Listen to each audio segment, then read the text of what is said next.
দালালি করেছে, তাদেরকে টাকা দিয়ে সাহায্য করেছে, অনৈতিক কাজে সহযোগিতা করেছে, প্রত্যেককে বিচারের আওতায় আনতে হবে। আমি জানি এই এলাকায় অনেক বড় লোক আছে যারা অন্যের জমি জোর করে লিখিয়ে নিয়েছেন, দখল করেছেন। সমস্ত না দখলমুক্ত করতে হবে, সব সম্পদ দখলমুক্ত করতে হবে। আইনের যারা আইন রক্ষাকারী বাহিনী তাদের কাছে যাবেন, তাদের কাছে আপনারা লিখিত দেবেন যারা আপনাদের কথা অন্যায় করছে তাদের বিরুদ্ধে আপনারা আইনকে হাতে না নিয়ে আপনি তাদের প্রত্যেকের বিরুদ্ধে মামলা করার জন্য প্রস্তুতি করবেন। আমরা আইনকে হাতে নিব না।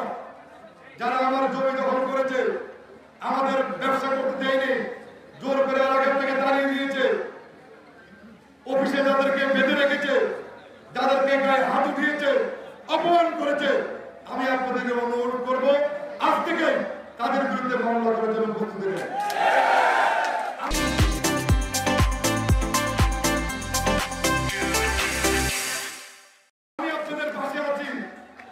আমি আপনাদের পাশে আছি, ইনশাআল্লাহ আমি আপনাদের পাশে থাকবো।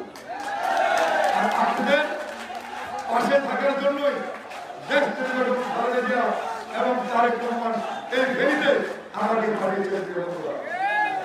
যাদের নির্দেশে তারা এই সমস্ত অন্যায় কাজ করেছে, যে সমস্ত লোকেরা তাদেরকে অর্থ দিয়ে সহযোগিতা করেছে, তাদের কথা আরেকটি কথা বলতে চাই, অনেক রক্তের বিনিময়ে এই স্বাধীনতায় গণতন্ত্র, অনেক ছোট ছোট বাচ্চাদেরকে তারা গুলি করেছে, হত্যা করেছে, শুধুমাত্র ক্ষমতায় টিকে থাকার জন্য। দীর্ঘ 16 বছর আমরা আন্দোলন সংগ্রাম করেছি। আমাদের প্রায় 1000-এর মতো নেতা কর্মীকে বিভিন্ন হত্যার ভোট করেছে, অনেক নির্যাতন আমাদের করেছে। পরিশেষে যখন ছাত্র জনতা একটি বিষয়ে আন্দোলন করতে নামে, তখন তারা তাদের উপর নির্বিচারে গুলি চালিয়ে হত্যা করেছে। যার কারণে প্রত্যেক মানুষ ঐক্যবদ্ধ হয়ে তাদের বিরুদ্ধে আন্দোলন করেছে, সংগ্রাম করেছে এবং তাদের পতন হয়েছে। এখন আমি আপনাদের দিকে অনুরোধ করব, আওয়ামী লীগ যে সমস্ত কাজগুলো করেছে আপনাকে এগুলো করবেন? আপনার কথা দিচ্ছেন? ধন্যবাদ। যদি করে, আমি সকল বাজারে ব্যবসায়ীদেরকে বলবো, আমার দলের কোন নেতা কর্মী যদি আপনাদের মধ্যে অন্যায় করে, অত্যাচার করে, কারো জমি দখল করে, ব্যবসা প্রতিষ্ঠান বন্ধ করে, আপনারা আমাকে জানাবেন।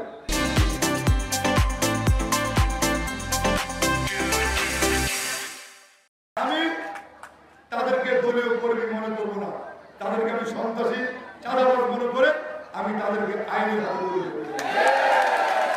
আর কেউ জুলুম করতে আসলে সকল ঐক্যবদ্ধ হবে, তাদেরকে প্রতিহত করবে, প্রয়োজনে বেঁধে রাখবেন, বেঁধে আইন শৃঙ্খলা বাহিনীকে সমর্থন করবে। আমার নেতা, আমাদের নেতা শহীদ রাষ্ট্রপতি জিয়া রহমান স্বাধীনতা যুদ্ধের ঘোষক ছিলেন। স্বাধীনতা যুদ্ধের ঘোষণার মধ্য দিয়ে তিনি এই দেশকে স্বাধীন করেছিলেন। আমরা শহীদ জিয়ার সৈনিক, আমরা বেগম খালেদা জিয়ার সৈনিক। এই এলাকায় আমরা আমাদের নেত্রী বেগম খালেদা জিয়াকে ভোট দিয়ে আপনারা নির্বাচিত করেছিলেন, যার কারণে তিনি বাংলাদেশের প্রধানমন্ত্রী হিসেবে 3 বার তিনি দায়িত্ব পালন করেছিলেন। আমরা আমাদের নেত্রীর জন্য দোয়া করব, আল্লাহ পাক আমাদের নেত্রীকে সুস্থ করে দিলে আবার আমরা এই আসনে বেগম জিয়াকে নির্বাচিত করে বাংলাদেশের প্রধানমন্ত্রী বানাবো। এটাই আওয়ামী লীগের লোকজন গত 16 বছরে সারা বাংলাদেশে এই নির্যাতন করেছে। আমরা পুরো ফেনী জেলাকে আমরা সন্ত্রাস মুক্ত করতে চাই। ঠিক আছে, যান।